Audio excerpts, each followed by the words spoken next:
បាទបងប្អូននេះជាការរៀនដាក់អេឡង់គឺអេឡង់ដែលពេលដែលយើងទៅវាយបាល់ណាបងប្អូន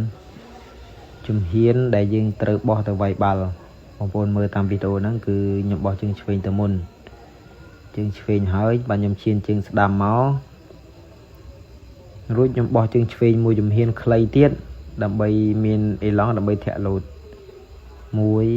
2ហើយធាក់លោតដៃរបស់យើងគឺយើងយកមកក្រោយពេលយើងបោះជំហានទៅមុខជើងដៃយើងទៅមុខ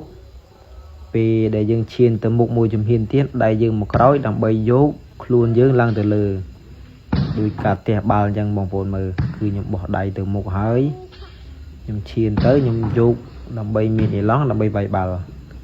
ហើយនេះជាអេឡង់ដែលខ្ញុំប្រើសម្រាប់លោតទៅវាយបាល់អរគុណច្រើនបងប្អូន